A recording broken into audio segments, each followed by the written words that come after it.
राम मंदिर जिन्हें नहीं जाना था दर्शन के लिए, वो चाहे अखिलेश यादव हैं, वो चाहे राहुल गांधी हैं, कोई नहीं पहुंचा अभी तक। इनका नहीं है, भाग्य तो नहीं है। कौन सी कोई कमी हो जाएगी? ये जाएंगे तो कौन सा बड़ा उद्धार हो जाएगा, और जाएंगे भी तो दुनिया को नाटक ही लगेगा। ये वही उत्तर प्रदेश है जहां आप बेखौफ होके, निर्भय होके इस समय निकल पाती हैं, और ये वही उत्तर प्रदेश था जब आपको सड़कों पे बैठना पड़ा, देश बदलना पड़ा। वो अनुभव और आज का अनुभव कितना अलग है। ना भयभीत होती हूँ, ना भय किसी को भयभीत करती हूँ। अब राम जी जब चाहे तब बुला ले। कैसी बात करी, अभी तो काशी मथुरा आपने ही कहा। वो तो हिंदुओं का ही है, लेकिन मैंने कहा अयोध्या चलो, अयोध्या चलो, और वहां उनके बलिदान हो गए। उस बोझ को लेके जीना मुश्किल होता है शालिनी। वो सारे कारसेवकों के चेहरे थे, और जब राम जी आ गए मैं मुक्त हो गई उस बंधन से, उस बोझ से। आंसू जब बरस रहे थे ना मेरे शालिनी, उनको अर्घ दे रहे थे जिन्होंने जवानियां दे दी। उनको अर्घ दे रहे थे मेरे वो अश्रु जिन्होंने संकल्प किया। पत्थरों का बना मंदिर थोड़ी है वो शालिनी, वो तो मेरे पूर्वजों के बलिदानों के बुनियाद पर खड़ा। 1000 साल तक मार खाई है शालिनी, 1000 साल नरक झेला है। उसके बाद अब ये समय आया है, मेरा भारत धन्य हो गया, पूरे विश्व का सनातनी धन्य हो गया।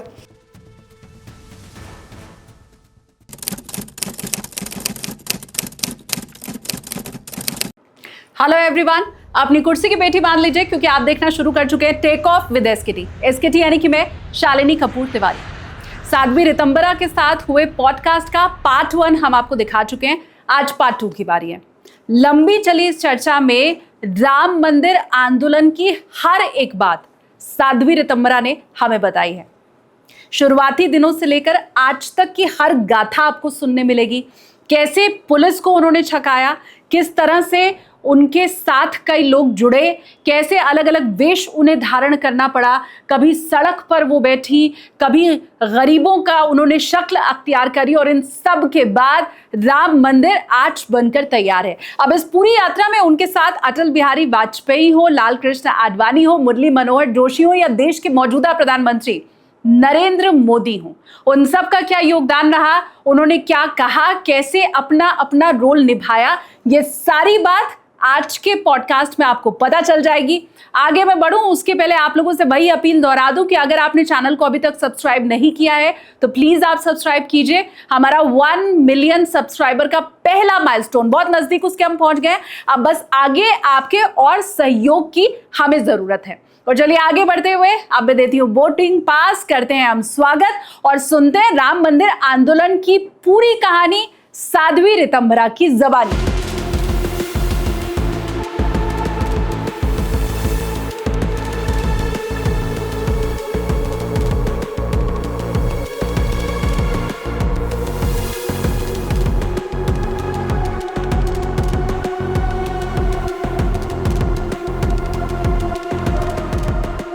राम मंदिर का मैं जिक्र कर रही थी और मैं ये कह रही थी कि अब देखिए ना, राम मंदिर बने हुए तकरीबन 2.5 साल हो गया है।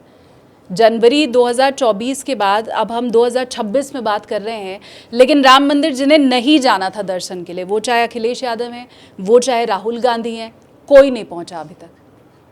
तो कौन राम जी कम हो गए? नहीं पहुंचे तो ना पहुंचे। अगर अंजलि भरोगे गंगा जी की तो शीतलता आपको मिलेगी। आप भगवान के दर्शन करने जाओगे तो धन्य आप होंगे।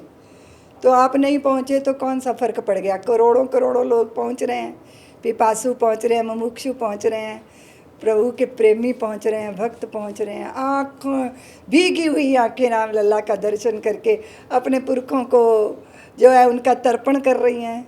तो ये लोग नहीं जा रहे तो कौन सी कोई कमी है? क्योंकि बिना भाग्य के कोई तीर्थ भी नहीं करता, कोई झुक भी नहीं सकता।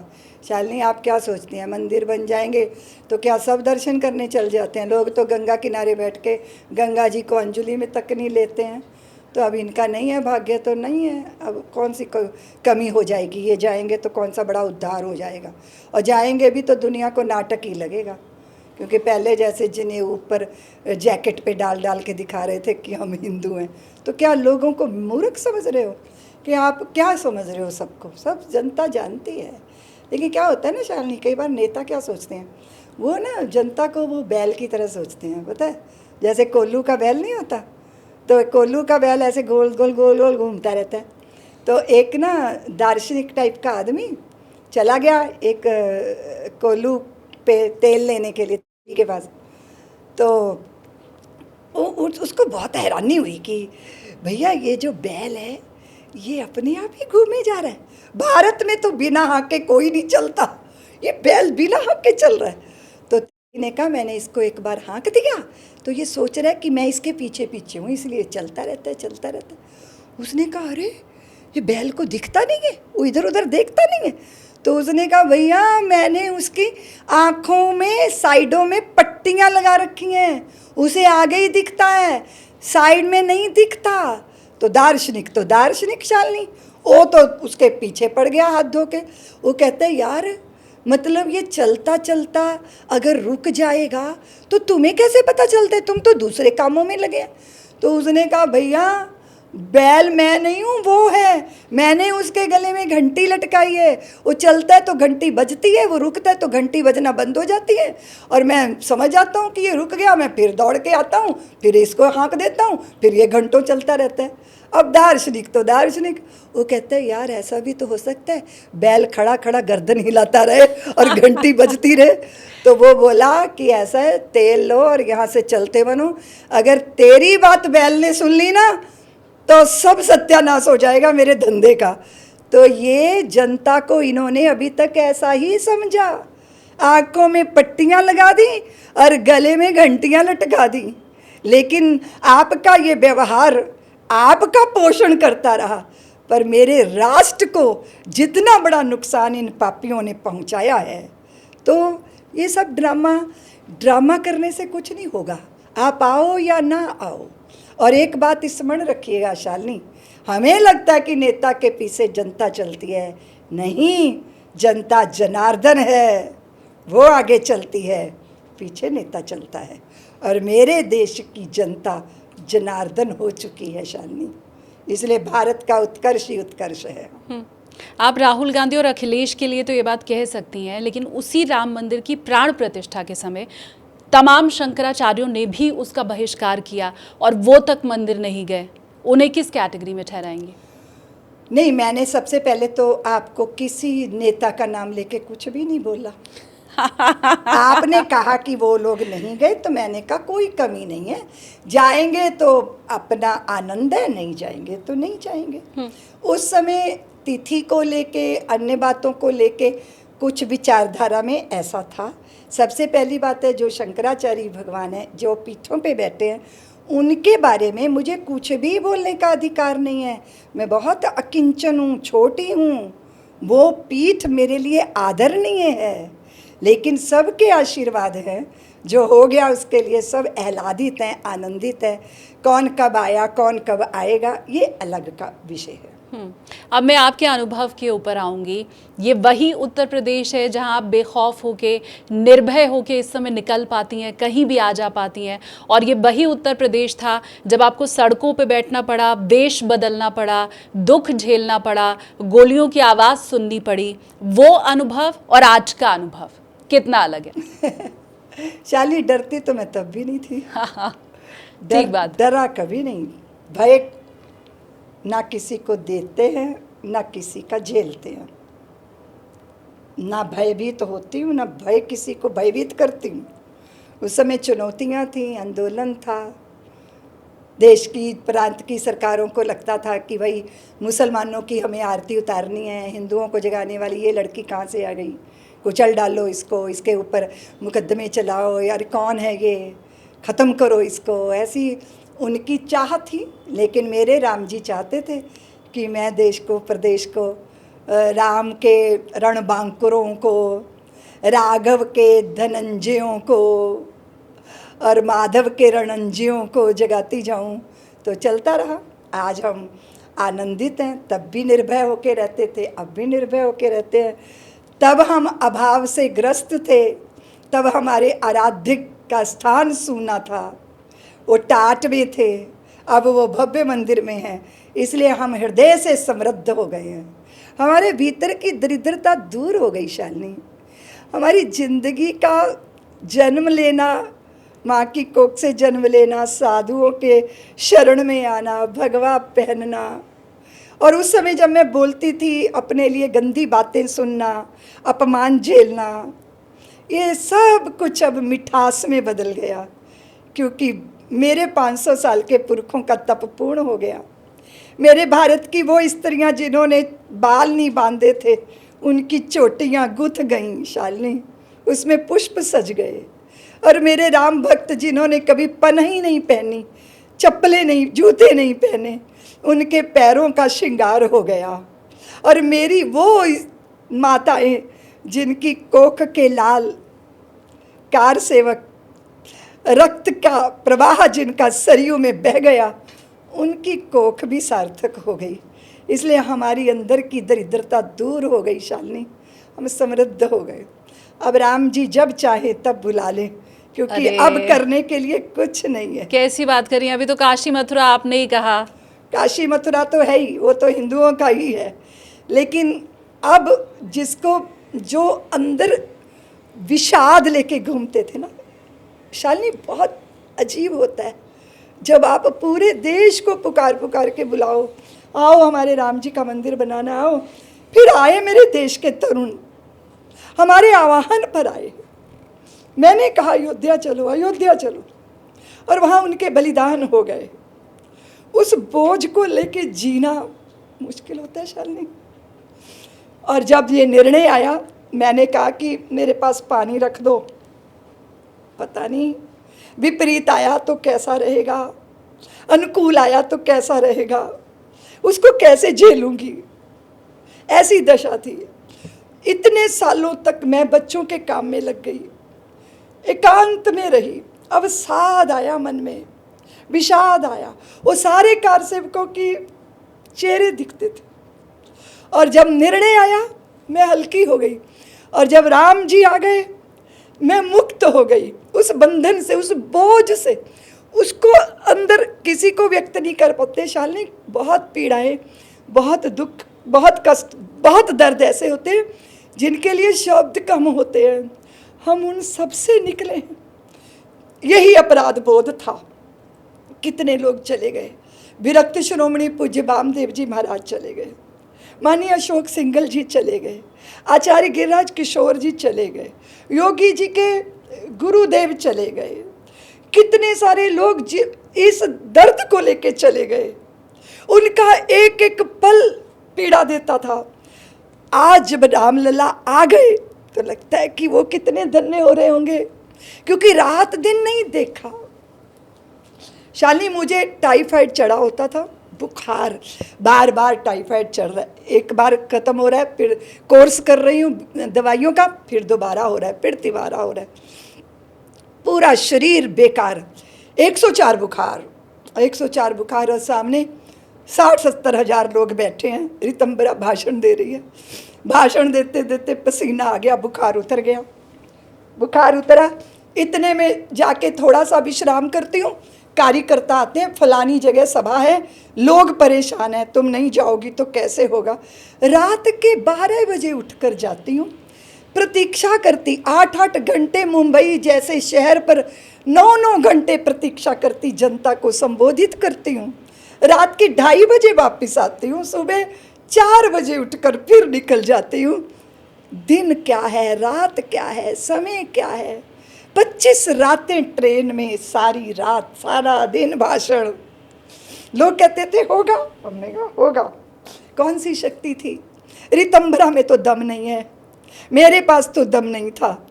मेरे राम जी, उनकी इच्छा शक्ति, उनकी योजना, मैं नियति के हाथ में थी, लेकिन मेरे गुरुदेव की दी हुई निर्भयता वो काम कर रही थी। और जब इतने साल तक कुछ नहीं हुआ शालिनी, हम लोग भारी विषाद में थे।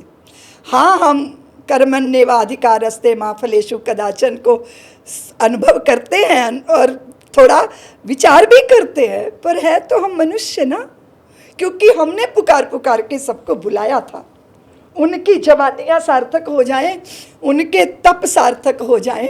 इसीलिए मैं कह रही हूँ कि जब आए रामलला, आंसू जब बरस रहे थे ना मेरे शालिनी, उनको अर्घ दे रहे थे जिन्होंने जवानियाँ दे दी, उनको अर्घ दे रहे थे मेरे वो अश्रु जिन्होंने संकल्प किया, लंबी लंबी कानूनी प्रक्रियाओं में से गुजरे और अपनों के द्वारा उपेक्षित होकर जो अवसाद, मैं अपनों के द्वारा कह रही हूँ, अपनों के हाथ में सत्ता आई लेकिन बात नहीं बनी, उसका भारी अवसाद होता है। पता क्या होता है शालिनी, वो छोटा सा सोने का टुकड़ा है, क्षमा करिएगा मैं थोड़ा भावुक हो रही, मैं देख पा रही हूँ। तो वो जो सुनार बना रहे हैं आभूषण, तो एक नन्हा सा किनका टूट गया, बाहर आ गया, रो रहा है, हवाओं में उड़ता उड़ता उड़ता उड़ता एक लोहे का टुकड़ा भी आ गया छोटा सा, वो भी रो रहा है। वो दोनों पूछ रहे तू क्यों रो रहा है, तू क्यों रो रहा है। सोने का नन्हा टुकड़ा कहते मैं बहुत पीटा गया हूँ, मेरे स्वामी ने मुझे पीटा है, मेरे शरीर का रोम रोम दर्द कर रहा है। किससे पीटा है? लोहे के टुकड़े ने कहा। बोले चांदी की हथौड़ी से पीटा है। तो उसने कहा तेरा दुख उतना बड़ा नहीं हो सकता जितना मेरा बड़ा दुख है, क्योंकि मैं तो लोहे से ही पीटा गया हूँ, मैं अपनों से पीटा गया हूँ। व्यक्ति जब आहत होता है ना, अपनों से आहत होता है। उस दौर में से भी हम लोग गुजरे, चुप थे, मौन थे, पर दर्द को पी रहे थे, दर्द को जी रहे थे। फिर वो समय आ गया, हम लोगों की आर्तनाद होंगे शालिनी, हमारी आहें होंगी। प्रभु ने अनुभव किया होगा कि कुछ लोग हैं जो पागल बनकर घूमते रहे, तो फिर इनकी साध तो पूरी हो ही जानी चाहिए। तो रामलला हमारी आर्तनादों से कृपा पूर्वक हमारे पर दया करके हमारी संतानों की जवानियों को सार्थक करने के लिए, और जिन जिन ने भी अपना रक्त बहाया, पसीना बहाया, अपनी राजनीतिक जिंदगियां दांव पे लगाई, अपने परिवार बिखर गए, कभी दोबारा पनप नहीं पाए, उन सब का तप सार्थक हुआ। इसलिए हम लोग धन्य हुए, आनंदित हो गए, प्रसन्न हो गए। पत्थरों का बना मंदिर थोड़ी है वो शालिनी, वो तो मेरे पूर्वजों के बलिदानों के बुनियाद पर खड़ा, और यह निश्चित करता हुआ खड़ा है कि परिस्थितियां जितनी भी भयंकर हों, पर अपनी निरंतरता का कभी त्याग नहीं करता। गंगा भी तो चट्टानों से टकराती है, टूटती है, बिखरती है, रोती है, रुदन करती है, पर गंगा सागर तक पहुंचने की अपनी आस जरूर पूरी करती है। तो सनातन भी बहती हुई गंगा की धार है, 1000 साल तक मार खाई है शालिनी। मैं दुर्गा की आराधक, सोचो जरा, मेरे आराध्य की मूर्ति को पीस दिया जाए, फिर उसके चूर्ण को, पत्थर को, उस चूरे को पान में डालकर खाने को मजबूर किया जाए। ऐसे मेरे पूर्वजों ने दुख झेले हैं। अपने आराध्य की प्रतिमा को छाती में लेकर नदियों में कूद गए हैं उसकी रक्षा के लिए। 1000 साल नरक झेला है। उसके बाद अब ये समय आया है, और हम भाग्यशाली हैं क्योंकि हम साक्षी हैं इसके, हम देख रहे हैं, अपने भारत के उत्कर्ष को देख रहे हैं, अपने आराध्यों की प्रतिष्ठा देख रहे हैं, भक्तों के रेले देख रहे हैं, लाखों लाखों लोगों का वहाँ खड़े होकर आशीर्वाद करना ये देख रहे हैं। तो जिंदगी सार्थक है, जिंदगी धन्य है, मेरा भारत धन्य हो गया, पूरे विश्व का सनातनी धन्य हो गया। क्या ये होना चाहिए कि उत्तर प्रदेश में एक बार फिर से भगवाधारी योगी जी मुख्यमंत्री बने? निश्चित रूप से, क्योंकि एक त्यागी, एक तितिक्षु, सबका रक्षक, उत्तर प्रदेश को प्रगति के पथ पर स्थापित कर देने वाले योगी जी वही इस प्रदेश के मुख्यमंत्री होने चाहिए। मैं हिंदू समाज से, उत्तर प्रदेश वालों से कहूँगी कि 4 कदम आगे बढ़े हो, पीछे मत लौट जाना, क्योंकि आगे ही बढ़ना है, अग्रसर होना है, अपने प्रदेश के मान को, सम्मान को बहुत ऊंचा ले जाना है।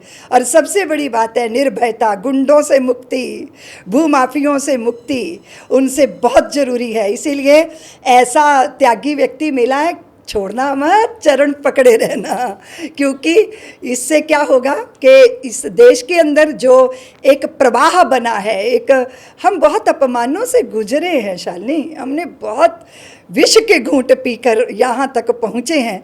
तो अब जब उत्कर्ष की तरफ राष्ट्र जा रहा हो तो छोटी छोटी बातें, अपने व्यक्तिगत स्वार्थ या छोटा मोटा जो भी आपको कोई व्यक्तिगत कष्ट हो गया, उससे मुक्त होकर राष्ट्र हित को सर्वोपरि मानकर योगी जी को दोबारा उत्तर प्रदेश, दोबारा तिवारा, जैसे ही ऐसा आपको नेतृत्व मिला है, आप आगे बढ़ते जाइए। बहुत सारी शिकायतें होंगी, लेकिन आप सब जानते हो कि सब कुछ एक साथ तो ठीक नहीं हो जाता। शिकायतें हैं, लेकिन आप ये मान रही हैं योगी आदित्यनाथ से शिकायतें हैं? नहीं, मैं ये नहीं कह रही हूँ। प्रत्येक व्यवस्था में शिकायत होती है, क्योंकि जो हमें प्राप्त हो जाता है ना शालिनी, उसकी हमें कीमत नहीं पता चलती। ये दुनिया अजब खिलौना है, मिल जाए तो मिट्टी है, ना मिले तो सोना है। मैं आपको बताऊं ये कहानी मैं क्यों सुनना चाहती हूं, और मैं क्यों चाहती हूं कि पूरा देश इस आवाज़ को बार बार सुने।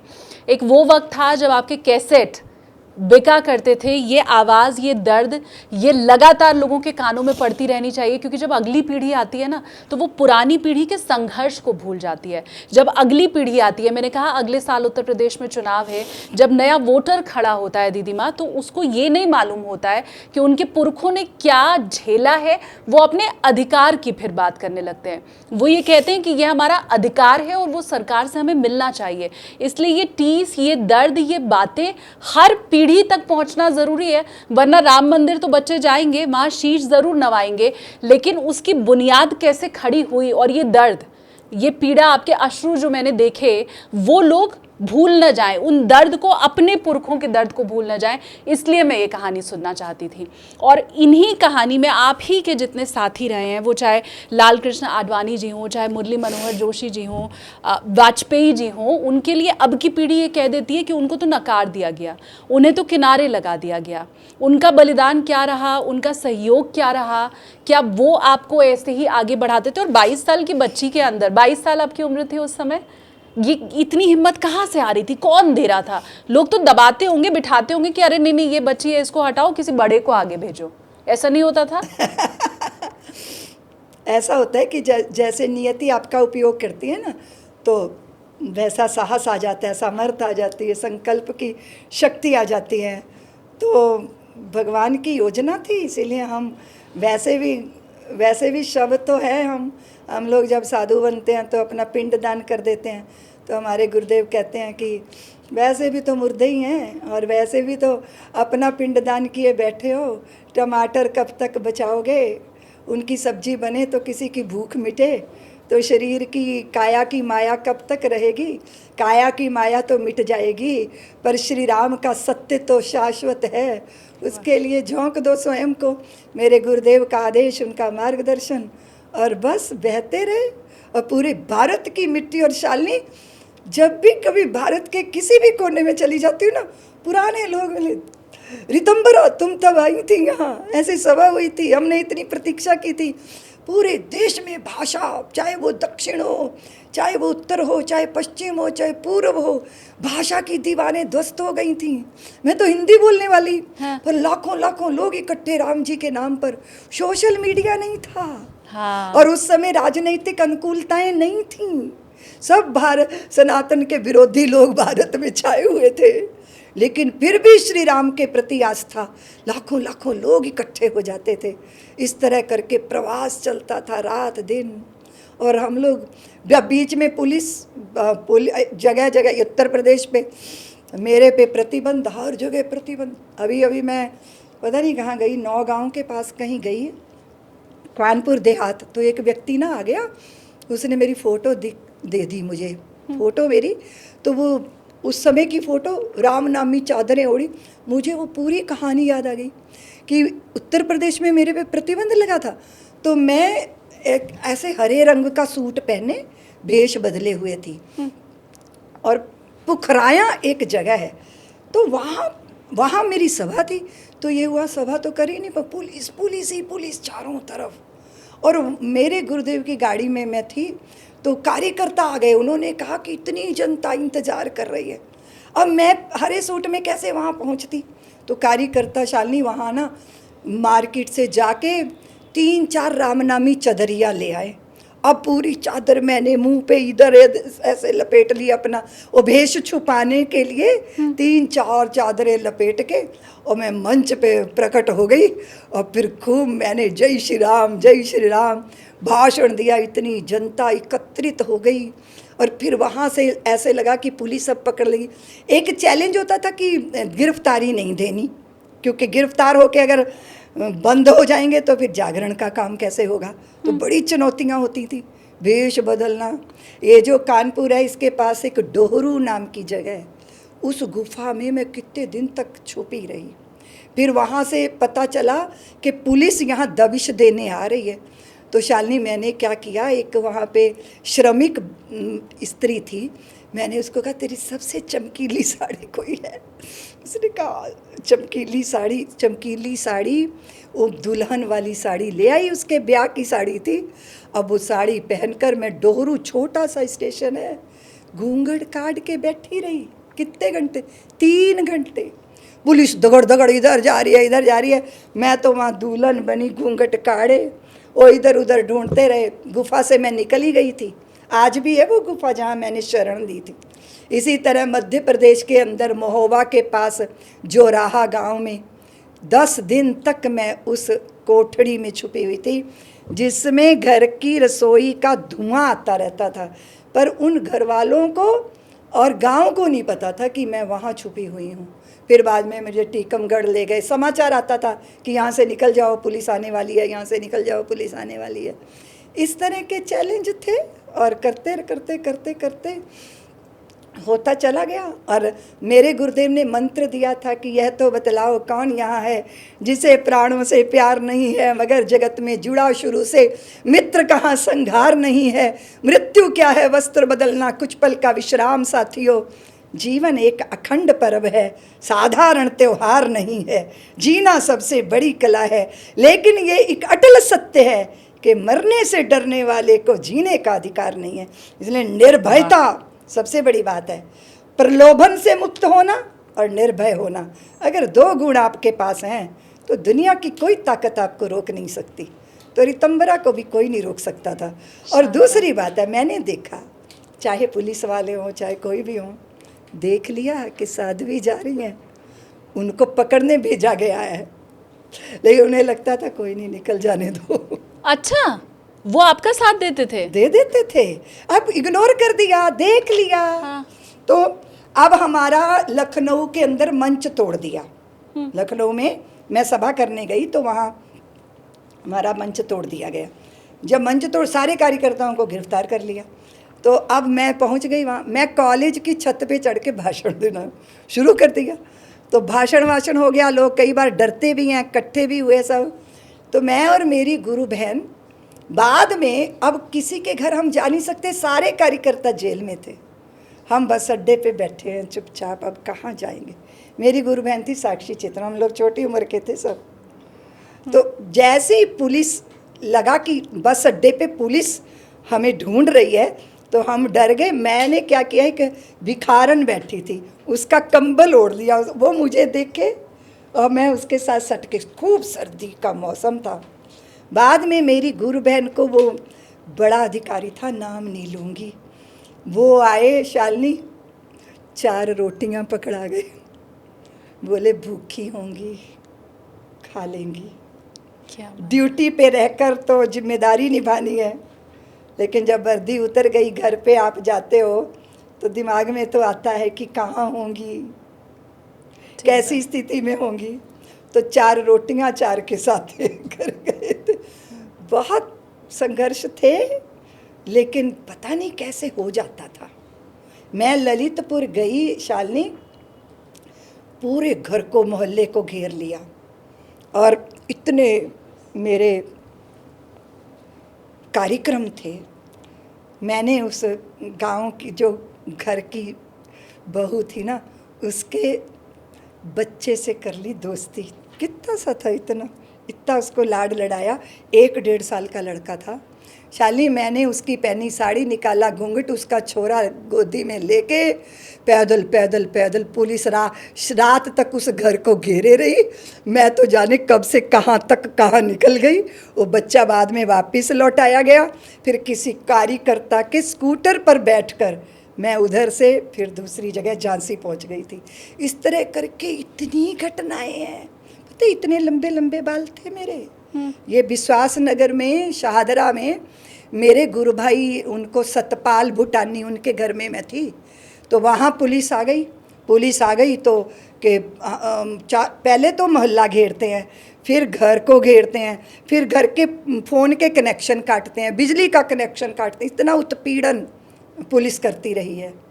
मैं इंदौर में एक परिवार में थी, इतना उत्पीड़न किया कि उसकी गर्भवती घर की बहू थी, व्याकुल होके वो अचेत हो गई, बेहोश हो गई थी।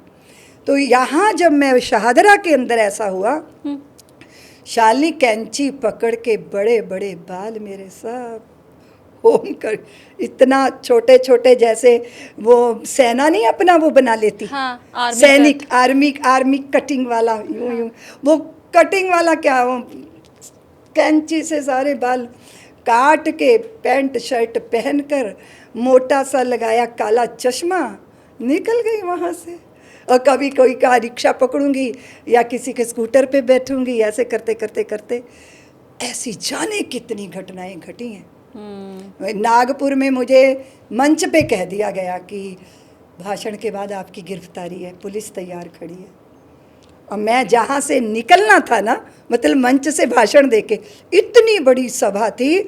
और उस सभा में बता शालिनी, अभी जो देवेंद्र फडणवीस जी महाराष्ट्र के मुख्यमंत्री हैं ना, श्रोता बन के बैठे थे उस सभा में। और हम उसमें सड़क, वो जो है सीढ़ियों से मंच से नीचे उतरना था, हम जो है पीछे से छलांग मार के, मेरी गुरु बहन मैं दोनों, वो मेरी लक्ष्मण, मैं उसका राम थी। हम आज वहाँ पे एक आरा मशीन थी, यहाँ पे लकड़ी के रंदे नहीं चलते, हाँ। उसमें बड़े बड़े फूस की बोरियां, उसमें घुस के बैठ गए। 5 घंटे वहाँ बिताए, खुजली हो वहाँ। अब हमारी ट्रेन थी, नागपुर स्टेशन पे हम जा नहीं सकते थे। वहाँ से हम एक कार्यकर्ता के स्कूटर पे बैठे और बगल के किसी छोटे स्टेशन पे जा गए। वहाँ हमने पैसेंजर ट्रेन पकड़ी। फिर आगे चल के कोई और दूसरा स्टेशन आया, वहाँ हम एक अच्छी सी ट्रेन में बैठ गए।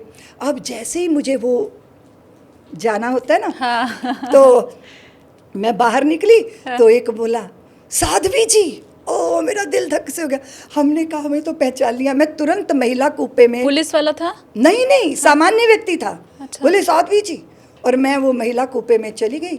तो फिर वो आके उसको खड़खड़ाए। मैं साक्षी, मेरी गुरबहन, मैं साक्षी से कहा, साक्षी किसी ने पहचान लिया। तो वो दरवाज़ा खटखटाए जाए, तो साक्षी जो मेरी गुरबहन थी, उसने दरवाज़ा खोला।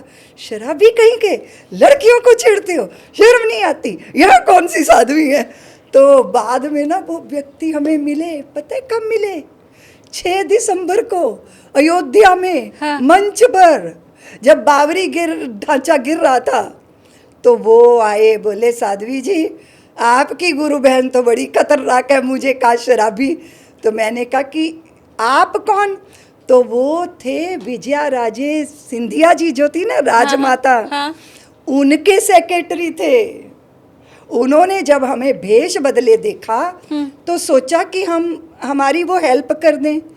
उन्होंने सोचा, लेकिन उनका तरीका तो अच्छा नहीं था। हाँ। जब हम भेष बदले थे, आप इतनी जोर से चिल्लाओगे साध्वी जी, पुलिस हमें ढूंढ रही थी। हाँ। तो मैंने कहा आपका तरीका जो था ना, उसके कारण मेरी गुरु बहन ने आपके साथ ऐसा व्यवहार किया, क्योंकि उस समय यही उचित था। पर गजब दिमाग लगाया था।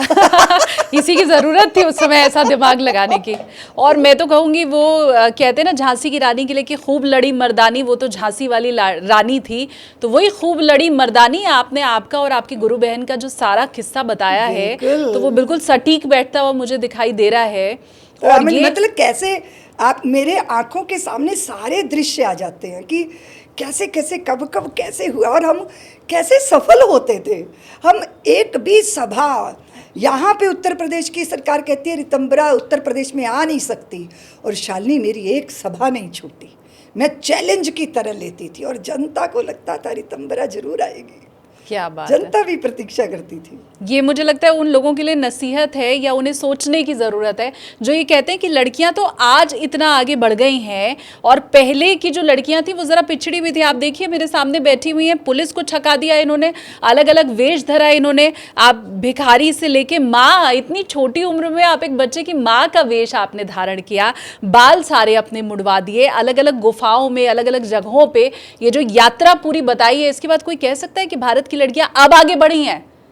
शालिनी मैं आपको एक बहुत सुंदर कहानी सुनाती हूँ। हाँ। कहानी मेरे जीवन की है। जाना था अयोध्या जी। अयोध्या जी जब पहले गोली कांड हुआ तब की बात है।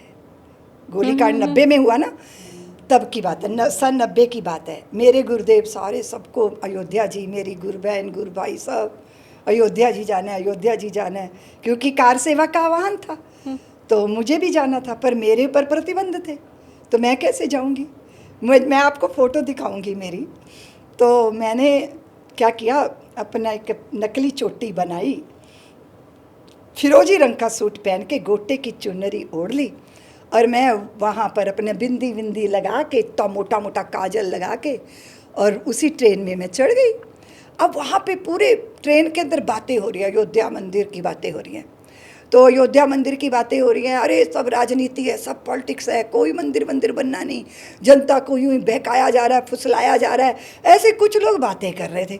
तो हम सोचे हम थोड़ा ज़्यादा चतुर बनने के लिए कि हम भी मंदिर का विरोध करेंगे ताकि हमें कोई पहचाने ही ना। तो हम कहें अरे सब राजनीति है, सब कोई नहीं, हिंदुओं को मूर्ख बनाते हैं, कोई राम जी का मंदिर बनना नहीं है। इतने में पीछे से एक आदमी खड़ा हो गया, मुझे अरे लड़की कौन है तू हिंदुओं की लड़की है कि मुसलमानों की लड़की है? तो मैंने कहा तुम्हें क्या दिख रही हूँ, मैं लड़की हूँ, हिंदू मुसलमान क्या होता है? तुम लोग हिंदू मुसलमानों का चश्मा लगा के देखते रहते हो, लड़की को लड़की नहीं देखते हो। बोले तुम हिंदुओं की लड़की हो? नहीं हो। कौन हो तुम? राम मंदिर का विरोध करने वाली। तुम्हें अपनी दिमाग की खिड़कियाँ खोलनी है तो साध्वी रितंबरा की कैसेट सुन लेना, तो तुम्हारी खिड़कियां खुल जाएंगी। ये जो तुम बकवास कर रही हो मेरे अंदर ऐसा हो रहा था, रोमांच हो रहा था। हाँ। कि वो मुझे ही को कह रहा है कि रितंबरा की कैसेट सुन ले ताकि तेरी बुद्धि ठिकाने आ जाए। लेकिन उस समय तो छुपना था। अब क्या हुआ कि कानपुर स्टेशन आ गया। मैं सोचा कि मैं तो पकड़ी नहीं गई, कोई पुलिस दिखाई नहीं दे रही, अब मैं इस भेष के साथ क्या करूँगी। तो मैं गई वॉशरूम में, अपना सारा भेष वो उतारा, मैं भगवा वस्त्र में आ गई अपने। जैसे ही भगवा वस्त्र में मैं वस्त्र बदल के बाहर निकली शालिनी, पुलिस ही पुलिस, इतना मोटा दरोगा मुझे अरेस्ट करने के लिए आए। अब मैंने तो दौड़ लगा दी, मैं भाग गई वहाँ से। स्टेशन से बाहर एक चबूतरा बना हुआ था, उसका खंबा पकड़ा। मैंने विचार किया कि अब तो मैं अयोध्या नहीं जा सकती, मेरी गिरफ्तारी होगी। लेकिन इसके पहले मुझे काम करना है, मुझे कानपुर वालों को जगाना है। जय श्री राम जय श्री राम जय। और आपको पता है जय श्री राम, अब मेरी उम्र की लड़की जय श्री राम, उस समय मेरी आयु बहुत कम थी। तो क्या हुआ, सारे लोग तमाशबीनों की तरह एकत्रित हो गए। तो जैसे ही वो पुलिस वाला मुझे पकड़ने के लिए मेरे पास आया तो मैंने कहा तेरे पास तो महिला पुलिस नहीं, तू तो मुझे गिरफ्तार नहीं कर सकता, महिला पुलिस को पहले बुलाओ। वो बेचारे वो उस समय वो घोंगे टाइप के, ढंग की व्यवस्था नहीं। हाँ। एक बोंगा सा लेकर आ गए कि इसमें बैठो। मैंने कहा मैं तो इसमें बैठूंगी नहीं, एम्बेसडर गाड़ी लाओ मेरे लिए, पुलिस को बुलाओ, महिला पुलिस को, तुम मुझे गिरफ्तारी नहीं कर सकते। वहाँ से मैंने दौड़ लगाई शालिनी, मार्केट में दौड़ दौड़ के जय श्री राम अयोध्या चलो जय श्री राम। शटर गिर गए शालिनी, लोगों ने दुकानों के शटर बंद किए और जनता मेरे पीछे जय श्री राम जय श्री राम। हुआ ये कि वो जो दरोगा जी थे ना, उनका ये मध्य प्रदेश इतना बड़ा था शालिनी, उनसे दौड़ा ना जाए। जैसे ही वो मेरे पास आए, मैं छोटी गली में घुस जाऊं और जैसे ही मैं अंदर गली में जागरण कर लूं फिर दूसरी, आप कल्पना करो 5 घंटे तक जो मैंने पुलिस को नचाया उसके बाद फिर मैंने देखा कि मेरा काम हो गया, उसके बाद फिर मैं गिरफ्तार हो गई। ये लोग मेरे को फतेहपुर जेल ले गए, 15 दिन तक मुझे जेल में वहाँ बंद रखा। मुझे आज भी याद है, मुझे लेने आए थे उस समय मजदूर सेवा संघ के, भारतीय मजदूर संघ के, राष्ट्रीय स्वयं संघ के प्रचारक माननीय श्री दत्तोपंत ठेंगड़ी जी। उन्होंने मुझे, मेरा नाम सुना साध्वी रितंबरा, देखा नहीं था, तो वो सोचते थे साध्वी रितंबरा कोई जैन साध्वी हैं क्या, या कोई सनातनी साध्वी हैं। इस आकर्षण में वो मुझे मिलने आए जेल में। उस दिन मुझे जेल से छूटना था, तो मेरे लिए कन्नौज से ना, कन्नौज में उस समय, अब तो मुझे नहीं पता, लेकिन दूध की खीर होती है जो मिट्टी के कसौरे में डाल के दुकानदार देते हैं, वो लेकर आए थे मेरे लिए। अंदर बड़ा तूफान मचा था, महिलाएं लड़ रही थी, झगड़ा कर रही थी, पानी बह रहा था, शौचालय नहीं था, दुर्दशा थी। तो अंदर की आवाज़ें सुनकर, और जैसे ही मैं जेल से बाहर आई तो उन्होंने कहा साध्वी जी आओ बैठो और ये खीर खा लो और सारे कड़वे अनुभव इस खीर के साथ पचा लो। मैं आज भी वो चेहरा भूल नहीं सकती। भारत को बनाया है शालिनी बहुत सारे लोगों ने, राष्ट्रीय स्वयंसेवक संघ के प्रचारकों ने अपनी जिंदगी दी है, जवानियाँ दी हैं। ये राष्ट्र उनके प्रति सदैव कृतज्ञ रहेगा। आपके इस शौर्य के लिए, आपकी इस साहस के लिए मैं चाहती हूँ 1 लाइक, और साध्वी जी के लिए कमेंट सेक्शन में चाहती हूँ प्रशंसा आप कीजिए। अब एक और मुझे छोटी सी बात बताइए, प्रधानमंत्री नरेंद्र मोदी जी से आप कब मिली, और ये जो पूरी आपकी यात्रा रही उसमें उनका कितना योगदान था, मंदिर निर्माण में उनका कितना योगदान था उस समय? मैं उनको एक बार बहुत पहले मेरे गुरुदेव का कार्यक्रम था, मेरे गुरु भाई थे स्वामी चित्त प्रकाश जी, तो उन्होंने अहमदाबाद में कार्यक्रम किया था कर्णावती में। कब की बात है? बहुत, मुझे ना अच्छा, तारीखें याद रहती हैं ना सन याद रहता है। हाँ।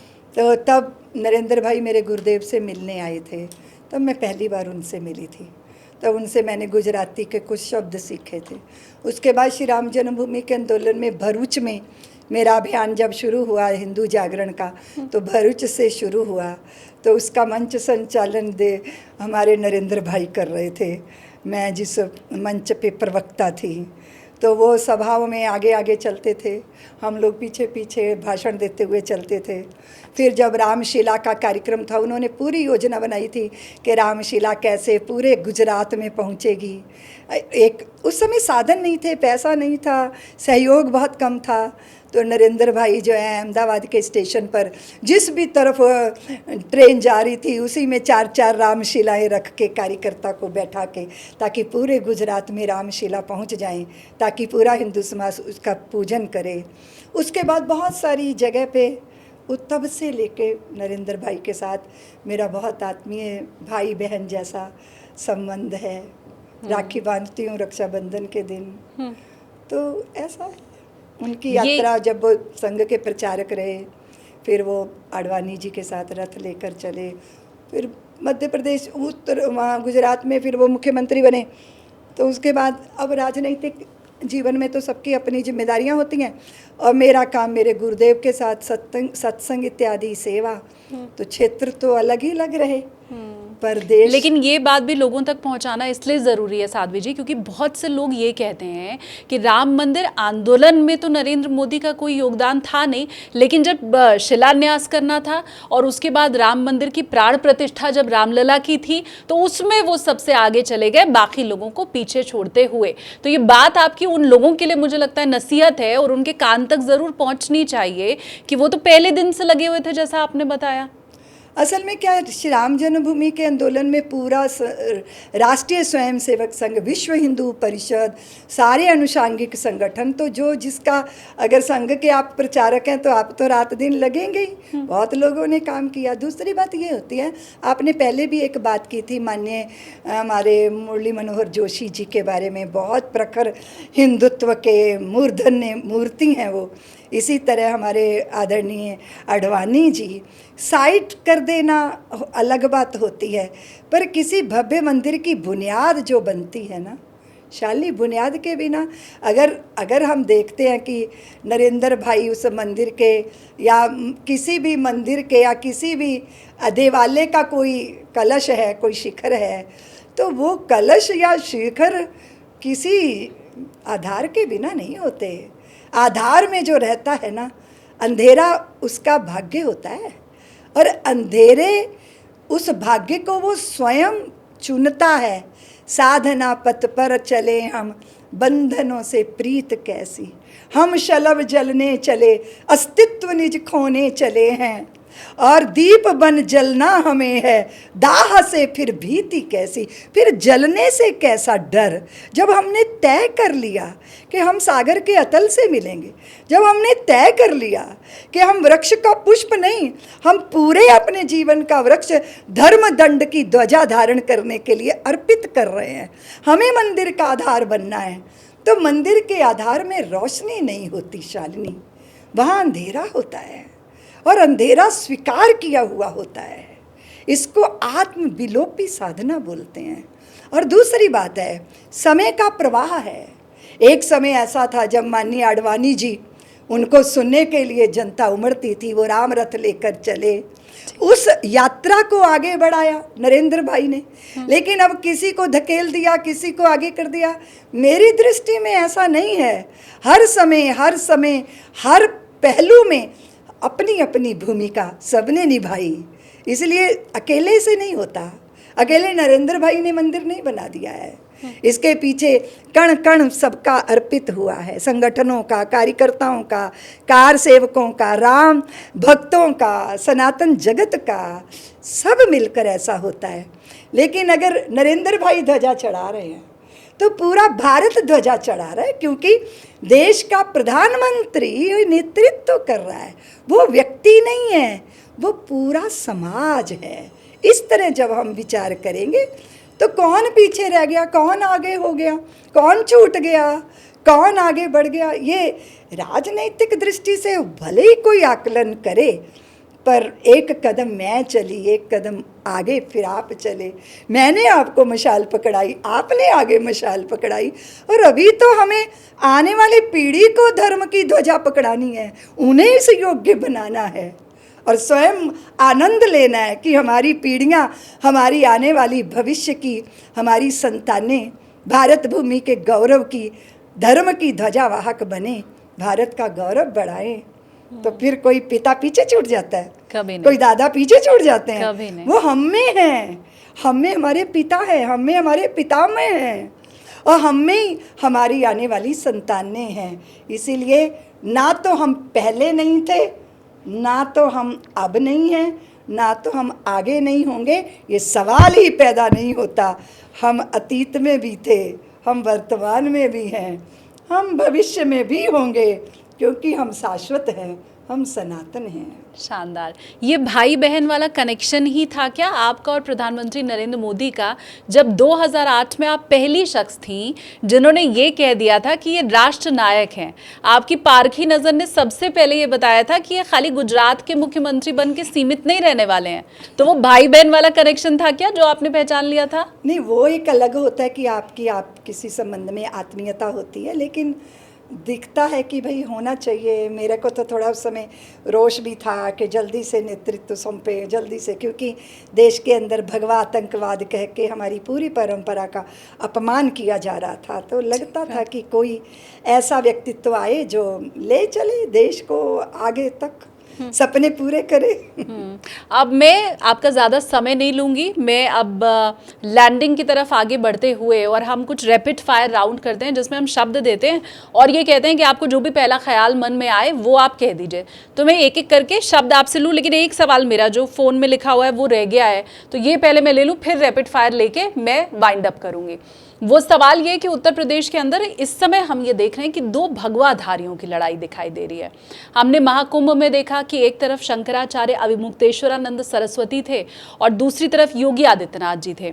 अब अविमुक्तेश्वरानंद सरस्वती जी की तरफ से ये कह दिया गया कि अपने आप को वो योगी सिद्ध करें, तो उधर हमने देखा कि प्रशासन ये कह रहा है कि कोई भी अपने आप को शंकराचार्य नहीं कह सकता है। तो दो भगवाधारियों की लड़ाई, दो सनातन की लड़ाई, ये उत्तर प्रदेश देख रहा है। आपका कमेंट? मैं पहला यही कहूँगी कि ईश्वर करे भविष्य में ऐसे दृश्य कभी ना दिखें। हमारा एक रहना, एक साथ रहना, एक दूसरे को समझना, एक दूसरे के महत्व को समझना, इसी से हम सबका उपकार होगा। अब रैपिड फायर फटाफट कर लेते हैं। सबसे पहले प्रधानमंत्री नरेंद्र मोदी का ही नाम मैं लूंगी। आपने राष्ट्र नायक पहले उन्हें कहा था, लेकिन अब आज मई 2026 में जब आपसे बात हो रही है तो पहला शब्द जो मैं आपको दे रही हूं वो है प्रधानमंत्री नरेंद्र मोदी। आप आगे बढ़िए, आकाश आपकी सीमा है। ठीक है। अमित शाह जी? रखवाला ऐसा हो, घर का मुखिया ऐसा हो तो सारे घर वाले आनंदित रहते हैं। गुंडे दबे रहते हैं, सज्जनों का परित्राण हो जाता है, वंदनियों का वंदन हो जाता है, दंडनियों का दंड हो जाता है।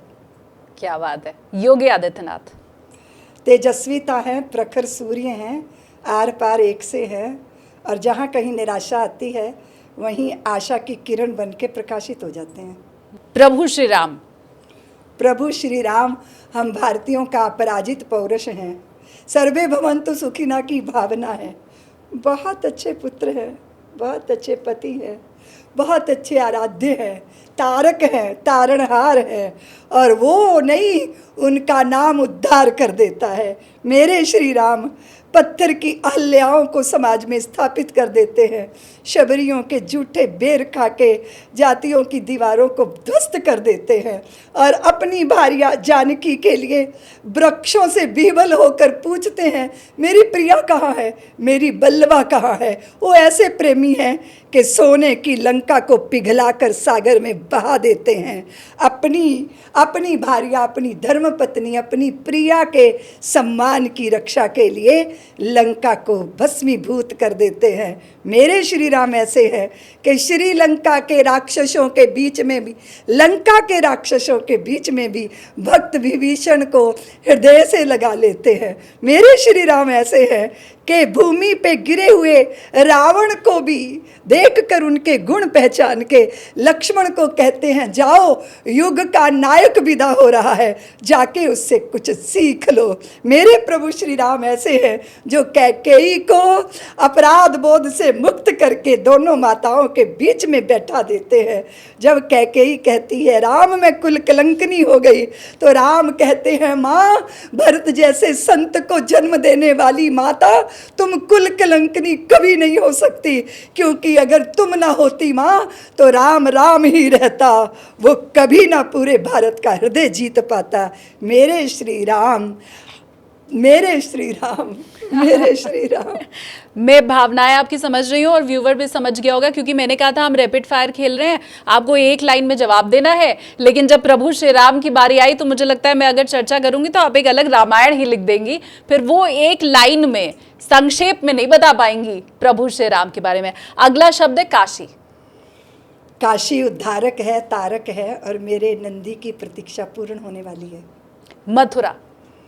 मथुरा बहुत प्रिय है, कंस की नगरी नहीं है, अब मेरे प्रभु की जन्मभूमि है। अब भव्य मंदिर का निर्माण आंखें देखना चाहती हैं। अगला शब्द है विश्वगुरु। विश्वगुरु बनिए आध्यात्मिक दृष्टि से। संसार तरस रहा है आत्मा की सत्ता को जानने के लिए, उसको प्रखरता से परोसना है। जहां से शुरुआत की थी अब वहीं समाप्ति कर रही हूं, पश्चिम बंगाल। बहुत सुंदर समाचार है, हृदय आह्लादित है। अभी बहुत बड़ा, अपने बच्चों को भी सबको पार्टी देने वाली हूँ। अच्छा शानदार, हम भी काश उस पार्टी में आ पाते। बहुत धन्यवाद आपका साध्वी जी, बहुत आनंद आया आपसे बात करके। उम्मीद करती हूँ कि आपने अभी के भारत के लिए जो बातें चिताई हैं, मेरे दर्शकों को बताई हैं, माँओं को, स्त्रियों को कही हैं, वो उसको भी गौर से सुनेंगे। आपने जो आपके पहले की बातें बताई हैं वो उसको कभी भूलेंगे नहीं, हमेशा याद रखेंगे, आगे आने वाली पीढ़ी तक पहुंचाएंगे। और अगर कुछ कहना चाहते हैं तो वो कमेंट सेक्शन में कहेंगे भी ज़रूर। लेकिन मेरी तरफ से आपको अनेकों धन्यवाद। शालिनी धन्यवाद, आप आए। मेरा मन थोड़ा सा उदास था, पर आपसे मिलके, आपसे बातें करके मुझे भी बहुत अच्छा लग रहा है। आप बहुत तेजस्वी हैं, और ईश्वर करे आप जिस सत्य को समाज के बीच में रख रही हैं। इसी तरह आबाद गति से अब, क्योंकि मैं जानती हूँ कि सोशल मीडिया एक बहुत बड़ा माध्यम है, उसके माध्यम से आप हम सब की बात भी पहुंचा रही हैं। मैं आपको बहुत धन्यवाद दूंगी क्योंकि आपने समय निकाल के वात्सल्यग्राम आई और मेरी पुरानी यादें आपने याद कराई मुझे और मुझे बात कहने का अवसर दिया। उसके लिए धन्यवाद। मेरे हृदय में आपके प्रति कृतज्ञता है। आभार, धन्यवाद।